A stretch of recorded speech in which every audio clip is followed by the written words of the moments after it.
professor Jailson e vamos para mais uma aula da matéria de legislação trabalhista. Hoje nós vamos estudar o contrato individual do trabalho e o empregado. O que seria o contrato individual do trabalho? É o contrato, ou é o acordo, tácito ou expresso, formado entre o empregador e o empregado, para uma prestação de serviço pessoal, contendo os elementos que caracterizam uma relação de emprego. A classificação do contrato pode ser feita de duas formas. Primeiro, quanto à forma, que é expresso ou tácito. O que seria essa forma expressa? Bem, é quando o contrato é escrito ou verbal, é realizado quando existe vontade expressa de contratação e é necessário a anotação na carteira profissional de previdência social, tá? Para que não exista a multa. Então, a forma expressa está dizendo que é realizado quando existe vontade expressa de contratar. E a forma tácita é quando não existe essa vontade manifesta, porém, o empregado ele vai ficando até que se configure uma relação de trabalho e o empregador teria que contratar ele. Então, essa é a diferença dessa forma, da expressa ou tácita. A expressa tem a vontade, o empregador tem a vontade de contratar. Enquanto a tácita, o tácito, é quando não existe essa vontade manifesta. Chama alguém para trabalhar, a pessoa vai ficando, até que se realize ou se configure aquela relação de trabalho. Tá? Espero que vocês tenham entendido essa diferença. A duração do contrato de trabalho. Bem, como a gente já viu, já comentou nas aulas anteriores, a duração, conforme os princípios trabalhistas, a duração do contrato de trabalho ele é indeterminado. Quer dizer que não tem fim. Porém, quanto à duração, a classificação dele tem em relação aos prazos. Aí sim, ele pode ser indeterminado, como nós já vimos, e determinado. Mas só que a gente sabe que o indeterminado é a regra, conforme lá os princípios que a gente viu na aula passada. Mas vamos falar um pouquinho do determinado. Duração do contrato de trabalho, quando ele é determinado, existe em três situações. A primeira para ser válido o contrato, o mesmo precisa ser expresso ou escrito, que a gente viu lá, O prazo de duração do contrato é de até 2 anos, exceto para o contrato de experiência, que é de 90 dias. Então, quando contratar alguém, pode-se colocar no contrato até 2 anos. Ah, professor, então todo contrato de trabalho tem que ser até 2 anos? Tem que ser assim. Pode ser de 1 ano e pode ser de até 2 anos, não pode ser mais do que isso. E ele pode ser prorrogado. Tá? Então, tirando aqueles que é o contrato de experiência que é de 90 dias, isso é, 90 dias de experiência, o contrato pode ser de até 2 anos, 6 meses, 1 ano, 1 ano e meio, até 2 anos. Só não pode ultrapassar de 2 anos. Serviço cuja natureza ou transitoriedade justifique pré-determinação do prazo. Exemplo, a empresa que fabrica produtos sazonais, fogos, ovos de Páscoa, isso em relação ao contrato de trabalho determinado. Quando é que ele entra nessas três hipóteses? Primeiro, quando o prazo de duração, de 90 dias de experiência. Outra situação, outra hipótese, quando o trabalho for transitório, no caso, quando tem aquelas épocas, Páscoa, Páscoa tem um período onde a fabricação de ovos de Páscoa aumenta demais. Então, o empregador ele pode contratar funcionários para aquele período. Por isso que ele fala de natureza transitória, de produtos sazonais daquela época. Assim como o Natal também, São João. Então, por isso pode ser determinado em relação a esse tipo de natureza de transitório de trabalho. Outra, atividades empresariais, aqui, empresariais de caráter transitório. No caso, substituição de empregado. Então, lá, tem um empregado meu que estou de licença, mas eu preciso de uma outra pessoa para trabalhar naquele setor. Então, o que eu vou fazer? Contratar alguém para trabalhar durante aquele período que o meu empregado ficou de licença. Então, em atividades empresariais de caráter transitório, quer dizer, ele não vai ficar, já está pré-determinado, ele vai ficar somente no período de licença do outro empregado. E a relação do contrato de experiência, né? Que é o contrato que tem duração de 90 dias e não de 3 meses. Então, gente, não é assim, o meu contrato de experiência é de 3 meses. Não, é 90 dias, tá? 90 dias contados, corridos, 90 dias corridos, tá certo? Então, vamos só repetindo aqui da duração do contrato. Quais são as três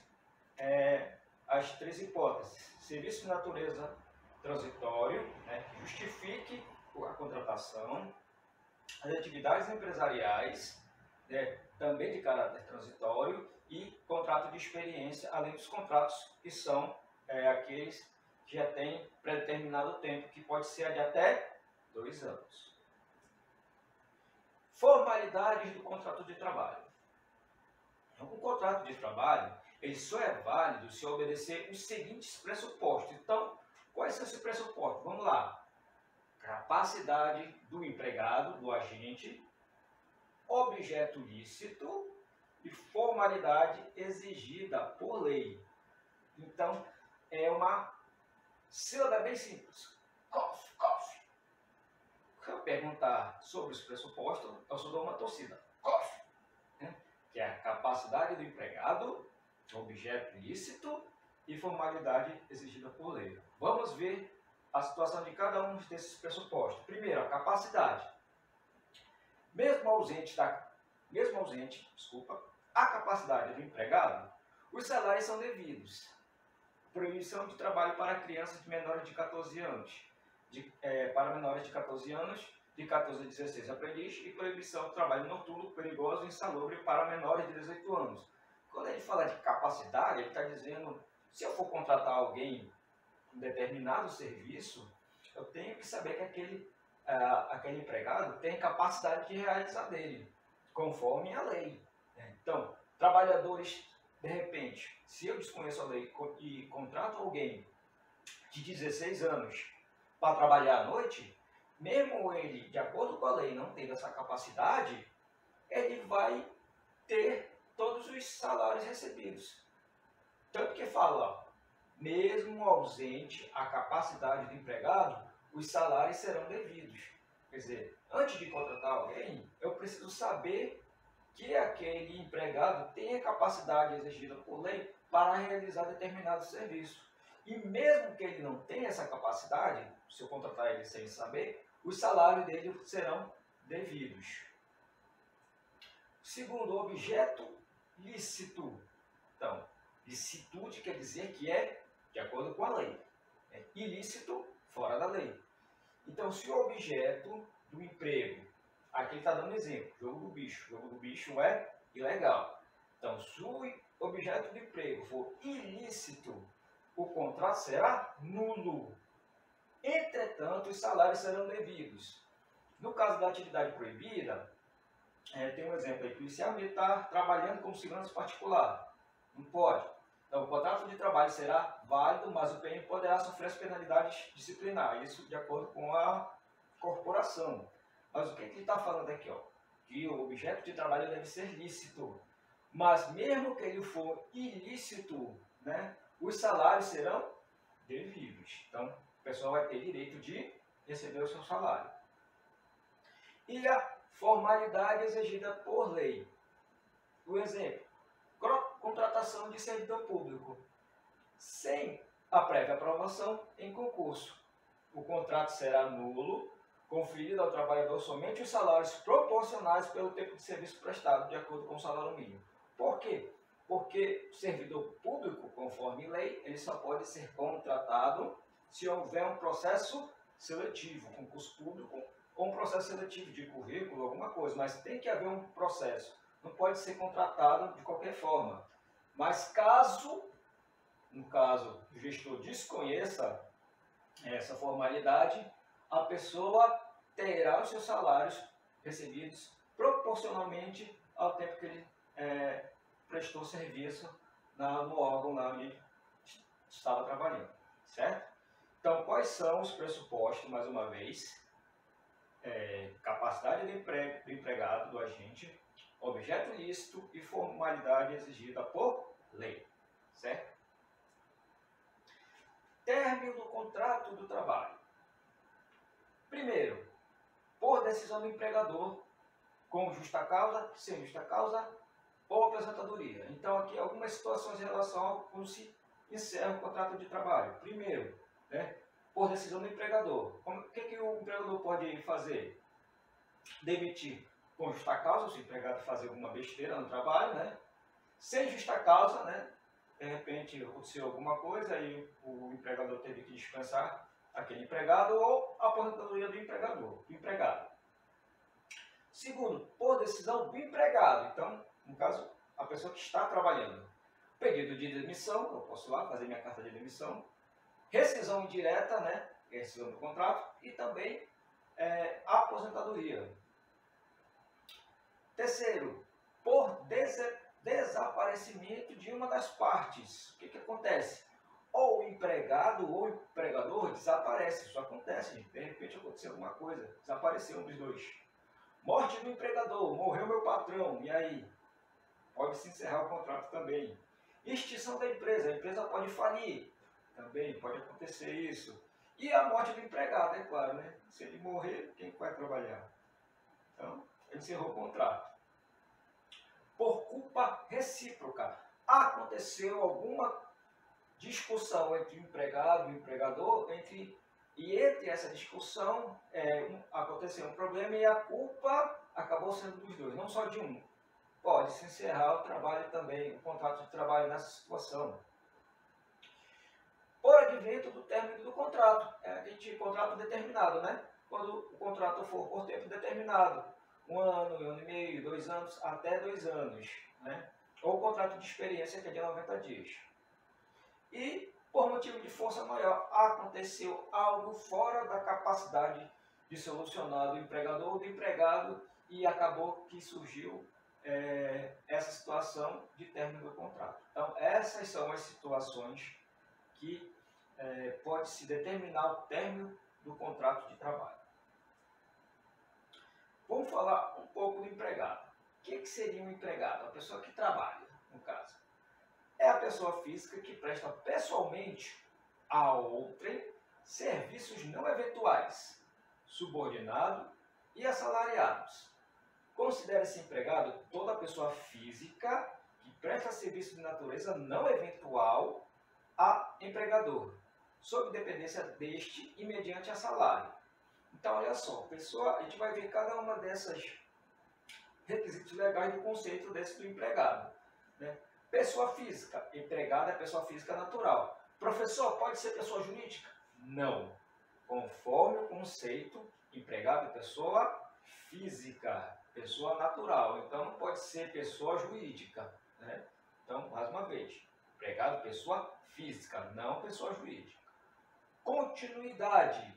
Quer dizer que não pode ser serviço não eventual, só aqueles serviços espontâneos. Deve ter continuidade. Então, o emprego é um trabalhador não eventual, que não trabalha eventualmente, como se fosse aquele trabalhador que é um trabalhador que só é requisitado para trabalhar em festas, em eventos, eventualmente, de vez em quando. Então, esse não é caracterizado empregado, tá? Ele está em outra categoria, porque o empregado mesmo, ele não faz esse trabalho não eventual, quer dizer, ele tem continuidade no seu trabalho, ele vai todos os dias, 3 vezes na semana, então ele tem uma continuidade no trabalho dele. Subordinação. O empregado é um trabalhador cuja atividade é exercida sob dependência, então significa que alguém manda nele. Então atividade exercida sob dependência, então ele é empregado e tem outra pessoa que manda o que ele tem que fazer, ele obedece a uma outra pessoa, tem essa situação de subordinação. Salário. O empregado é um trabalhador assalariado portanto, alguém que, pelo serviço que ele presta, recebe uma retribuição.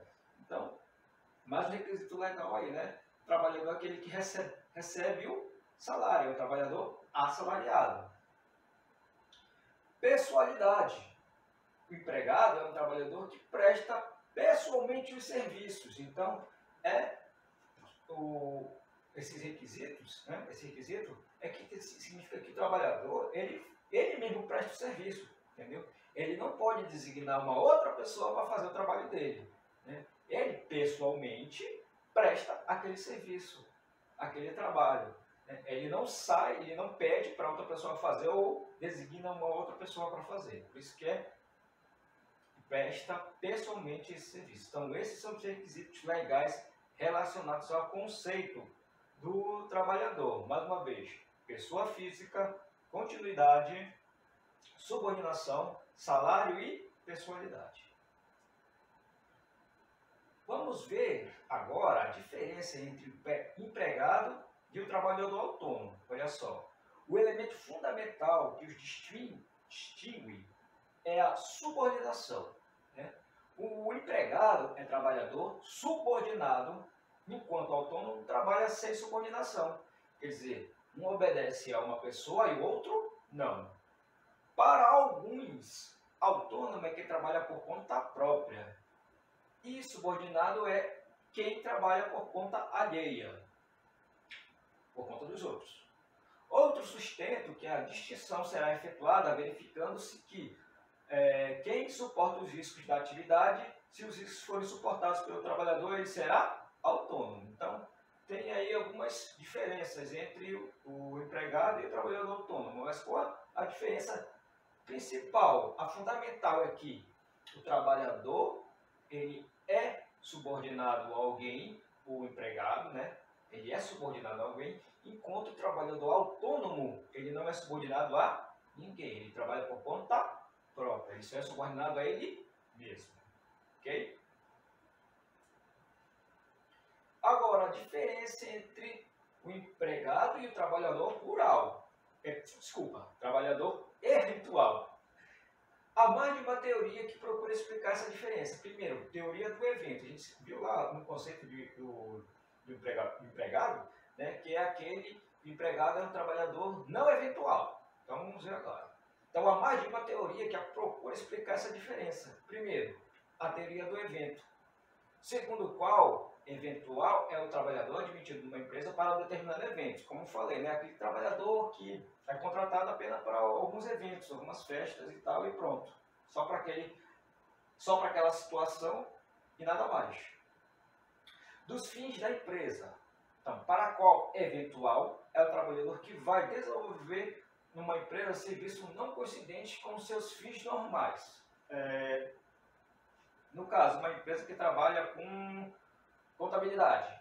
Então, vai contratar um trabalhador que não está diretamente ligado ao fim dela, que é serviço de assessoria contábil, né? Vai trabalhar em outra coisa, sistema de informação, vai trabalhar na cozinha, né? Vai ser contratado para fazer um serviço eventual lá, só.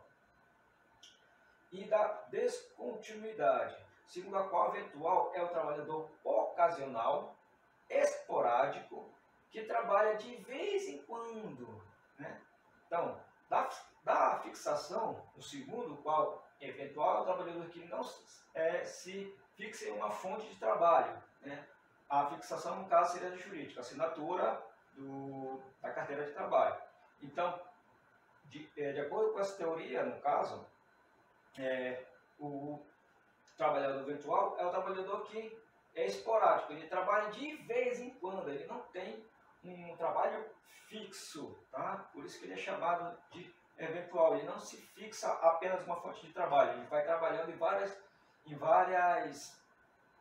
empresas, né? Vai fazendo aquele trabalho avulso ali em várias empresas, por isso que ele não tem continuidade, ele tem, na verdade, descontinuidade, certo? Gente, para encerrar o assunto do trabalhador, a gente vai falar um pouquinho sobre o trabalhador avulso, olha só. São características do trabalhador avulso a intermediação do sindicato do trabalhador na colocação de mão de obra, curta duração do serviço prestado a um beneficiado e a remuneração paga basicamente em forma de rateio, procedido pelo sindicato, né? Lá na Constituição, no artigo 7, tá, foi igualado ao trabalhador com vínculo empregatício, o trabalhador avulso. Como é que é feito esse trabalho avulso no caso? O trabalhador procura o sindicato, na sua categoria, e lá o sindicato ele vai alocar ele em locais, nas empresas, que precisam de trabalho, no caso, uma semana. Não é que nem o trabalho, não é que nem o contrato de trabalho determinado. É um trabalho avulso, porque ele só vai trabalhar uma semana naquela empresa, né? É claro, ele vai receber a sua remuneração, mas o sindicato também recebe uma quantia relacionada àquela indicação do trabalhador. Então, quem faz a indicação do trabalhador para a empresa é o sindicato, onde ele é associado. Ok? Então, gente, esse foi a nossa aula de hoje. Espero que vocês tenham entendido o assunto. Se houver prática, vocês realizam a prática. E até a nossa próxima aula. Tchau!